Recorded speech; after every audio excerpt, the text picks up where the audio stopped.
അസ്സലാമു അലൈക്കും. മൊഹറം 10 ആശുറായിന്റെ ദിവസം നോമ്പ് നോൽക്കുന്നത് വളരെ പുണ്യമുള്ള സുന്നത്താണ്. നബി സല്ലല്ലാഹു അലൈഹിവസല്ലമ തങ്ങൾ ഹദീസിൽ പറയുന്നു, നിങ്ങൾ മൊഹറം 10 നോമ്പെടുക്കുക, ജൂതന്മാരിൽ നിന്ന് എതിരാവുകയും ചെയ്യുക. അവർ മൊഹറം 10 മാത്രമാണ് നോമ്പെടുക്കുക. അവരിൽ നിന്ന് വ്യത്യാസമാവാൻ നിങ്ങൾ മൊഹറം 9 മൊഹറം 10 നോമ്പ് അനുഷ്ഠിക്കുക. മൊഹറം 10 നോമ്പിന് വളരെ മഹത്വമുണ്ട്. ആശുറായിന്റെ നോമ്പ് കഴിഞ്ഞ ഒരു വർഷത്തെ ചെറിയ പാപങ്ങൾ പൊറുക്കപ്പെടും. മൊഹറം മാസത്തിൽ നന്മകൾക്ക് വലിയ പ്രതിഫലവും തിന്മകൾക്ക് കൂടുതൽ ശിക്ഷയുമുണ്ട്. കഴിവുള്ളവർ മൊഹറം 9 10 നോമ്പെടുക്കുക. ഇനി അതിന് സാധിക്കാത്തവർ മൊഹറം 10 നോമ്പെടുക്കുക. റമളാനിന് ശേഷം ഏറ്റവും കൂടുതൽ സുന്നത്ത് നോമ്പുകൾ അനുഷ്ഠിക്കേണ്ടത് മൊഹറം മാസത്തിലാണ്. ഈ വർഷത്തെ മൊഹറം 9 10 വരുന്നത് വ്യാഴം, വെള്ളി എന്നിങ്ങനെ ദിവസങ്ങളിലാണ്. മൊഹറം 10 ആശുറായിന്റെ നോമ്പ് അനുഷ്ഠിക്കൽ കൂടുതൽ സുന്നത്തുണ്ട്. താസുആന്റെ ദിവസം, അതായത് മൊഹറം 9 നോമ്പെടുക്കൽ സുന്നത്താണ്. ഇനി മൊഹറം 9 10 നോമ്പിന്റെ നിയ്യത്ത് എന്താണെന്ന് പറയാം. മൊഹറം 9 വ്യാഴാഴ്ച ആയതുകൊണ്ട് തന്നെ വ്യാഴാഴ്ച സുന്നത്ത് നോമ്പിന്റെ നിയ്യത്ത് കൂടെ മനസ്സിൽ കരുതാം. മൊഹറം 9 നോമ്പിന്റെ നിയ്യത്ത്. ഇക്കൊല്ലത്തെ താസുആന്റെ, അതായത് മൊഹറം 9 നാളത്തെ സുന്നത്ത് നോമ്പിനെ അല്ലാഹു തആലയ്ക്ക് വേണ്ടി ഞാൻ നോറ്റുവീട്ടുവാൻ കരുതി എന്നിങ്ങനെ നിയ്യത്ത് വെക്കുക.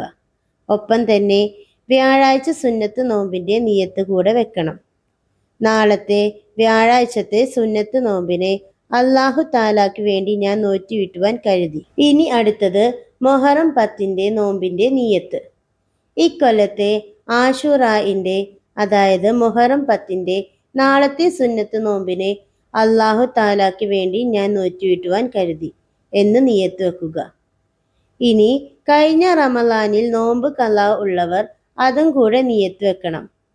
റമളാനിൽ നിന്ന് ഖളാ ആയ ഫർള് നോമ്പിനെ അല്ലാഹു തആലയ്ക്ക് വേണ്ടി ഞാൻ നോറ്റുവീട്ടുവാൻ കരുതി എന്നുകൂടെ നിയ്യത്ത് വെക്കണം. അപ്പോൾ റമളാനിൽ ഖളാ ഉള്ള നോമ്പ് ഇതിൽ കൂടെ വീടുന്നതായിരിക്കും. ഫർള് നോമ്പ് ഒരെണ്ണം മാത്രമേ സുന്നത്ത് നോമ്പിന്റെ കൂടെ കരുതാൻ പാടുള്ളൂ. പക്ഷേ സുന്നത്ത് നോമ്പാണെങ്കിൽ ഒന്നിന് കൂടുതൽ നമുക്ക് കരുതാവുന്നതാണ്. നിയ്യത്ത് അറബിയിലോ അതോ നമുക്കറിയുന്ന പോലെ മലയാളത്തിലോ വെക്കാം.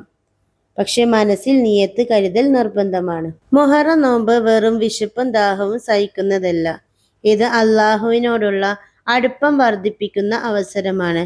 അതുകൊണ്ട് അല്ലാഹുവിനോട് കൂടുതൽ ദുആ ചെയ്യുക, ഖുർആൻ പാരായണം ചെയ്യുക, സ്വതക്ക നൽകുക, പാപങ്ങളിൽ നിന്ന് വിട്ടുനിൽക്കുക. മൊഹറം 9 10 നോമ്പുകൾ അല്ലാഹുവിന്റെ മഹത്തായ അനുഗ്രഹങ്ങളിൽ ഒന്നാണ്.